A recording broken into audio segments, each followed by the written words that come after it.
अमृत, Holi nectar, divine nectar. हमारे योग शास्त्र बताते हैं कि ये जो शिरोभाग है हमारा, ऊपरी भाग सिर का, इसको अलग अलग नाम दिए गए। सहस्रदल कमल, सहस्रार चक्र, ब्रह्मांड, ब्रह्मरंध्र, गगन मंडल। यहाँ पर कहा जाता है कि एक उल्टा कमल है, सहस्रदल कमल, 1000 पेटल लोटस, और इस कमल से बूंद बूंद अमृत टपकता है। संत दरिया कहते हैं बूंद अखंडा सो ब्रह्मंडा, कि इस ब्रह्मांड से बूंद बूंद अमृत टपका करता है, और वो भी अखंड प्रवाह में बिना रुके टपकता ही रहता है। सद्गुरु जब आपको ब्रह्म ज्ञान की दीक्षा देते हैं तो वो उस समय इस अमृत को आपके लिए एक्सेसिबल बनाते हैं, आपको उपलब्ध कराते हैं, आपको इसका पान करने की टेक्निक सिखाते हैं।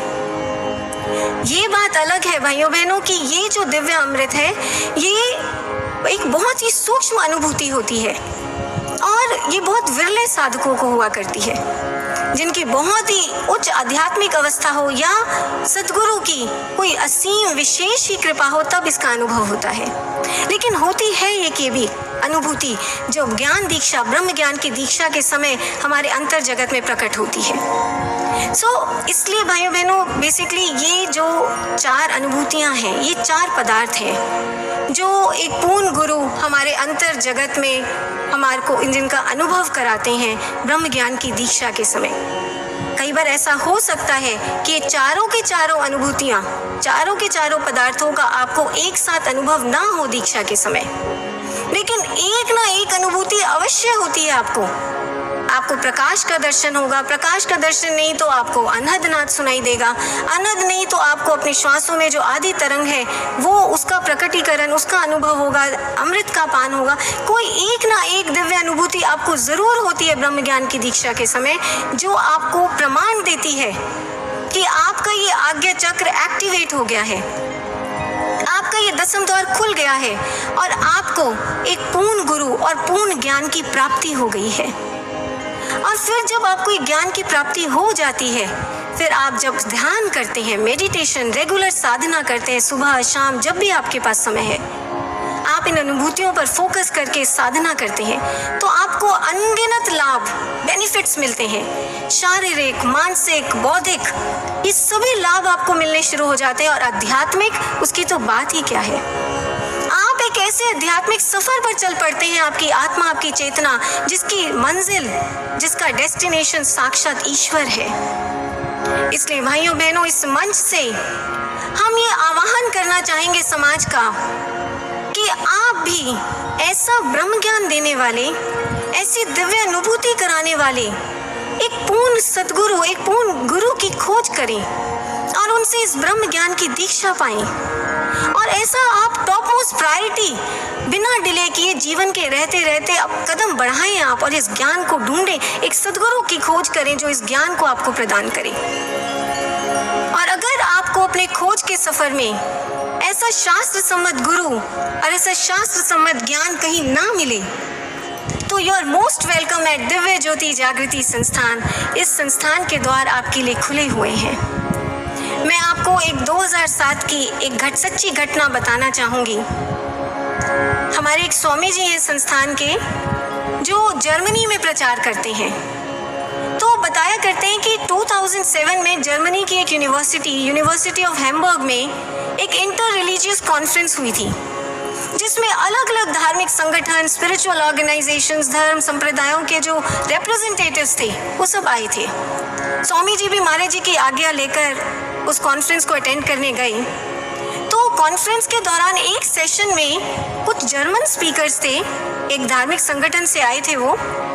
उन्होंने मंच से, स्टेज से इसी ब्रह्म ज्ञान की चर्चा की, इनर वर्ल्ड की डिवाइन लाइट, कॉस्मिक म्यूजिक, अनहदनाद, प्रकाश, इस सब की चर्चा की। स्वामी जी को बड़ी क्यूरियोसिटी हुई, तो इसलिए इंटरवल में स्वामी जी वो जो रिप्रेजेंटेटिव्स थे उस संगठन के, उनसे जाकर मिले। और इससे पहले कि स्वामी जी कुछ कहते, वो हर बात पर, वो सामने से वो लोग कहते, उस संगठन के जो रिप्रेजेंटेटिव्स थे वो हर बात पर कहते, हाँ हमने भी दिव्य प्रकाश देखा है, हाँ हम आज भी देखते हैं, हम नाद भी सुनते हैं, ब्रह्मनाद, कॉस्मिक साउंड्स, ये हमें सुनाई देती हैं अंतर में। स्वामी जी बड़े हैरान हुए, और वो जब वापस लौटे शाम को, उन्होंने महाराज जी को फ़ोन किया इंडिया में और मारे जी को सारी बात बताई। अब मारे जी ने सुनकर क्या कहा? मारे जी कहते हैं कि ऐसा कैसे संभव है? पावर हाउस, अध्यात्म का पावर हाउस तो समय का पूर्ण गुरु होता है, सतगुरु होता है। वो इधर से करंट छोड़ता है तो फिर वहां पर दिव्य प्रकाश अनंतनाद प्रकट होता है, अंतर जगत की अनुभूतियां प्रकट होती हैं। इसलिए ठीक से पता लगाओ, असत्य कह रही हैं वो, इस तुम ठीक से पता लगाओ। और यही बात निकली भाइयों बहनों, जब स्वामी जी ने पता लगवाया, स्पेक्युलेट कराया, तो वो जो लोग थे वो पता चला कि सिर्फ बातें ही बातें करते थे, डिवाइन एक्सपीरियंस, प्रैक्टिकल एक्सपीरियंस किसी के पास नहीं था। इसलिए ब्रदर्स एंड सिस्टर्स, आज समाज में ऐसे बहुत से संगठन हैं, बहुत सी संस्थाएं हैं जो धर्म शास्त्रों से, ग्रंथों से रेफरेंसेस ले लेकर इस ब्रह्म ज्ञान का थियोरेटिकल प्रचार करते हैं, लेकिन उनके पास प्रैक्टिकल एक्सपीरियंस नहीं है। एक बार महाराज जी ने, स्वयं गुरुदेव श्री आशुतोष महाराज जी ने ये बात मंच से कही थी। महाराज जी ने कहा था कि अध्यात्म का प्रचार प्रसार शुरू करने से पहले हम स्वयं हर गुरु, हर संगठन, हर संस्था, हर मठ में गए जो उस समय धर्म के क्षेत्र में प्रचलित थे, और वहां जाकर हमने इसी शास्त्र सम्मत ब्रह्म ज्ञान की जिज्ञासा की थी। लेकिन हर स्थान पर कोरा सिद्धांत था, बातें ही बातें थी, फ्लावरी फिलॉसफीज थी। कहीं पर भी दर्शन, अनुभूति, साक्षात्कार, प्रैक्टिकल एक्सपीरियंस कहीं पर नहीं था। और महाराज जी ने कहा कि अगर मुझे कहीं एक स्थान पर भी ब्रह्म ज्ञान का प्रैक्टिकल एक्सपीरियंस मिल जाता तो शायद फिर दिव्य ज्योति जागृति संस्थान की स्थापना करने की आवश्यकता ही ना पड़ती। कहीं पर भी ये प्रैक्टिकल एक्सपीरियंस नहीं मिला, कहीं पर भी ये ब्रह्म ज्ञान, अध्यात्म का Sirmaur, supreme scientific sovereign science ब्रह्म ज्ञान नहीं मिला, इसलिए दिव्य ज्योति जागृति संस्थान बना।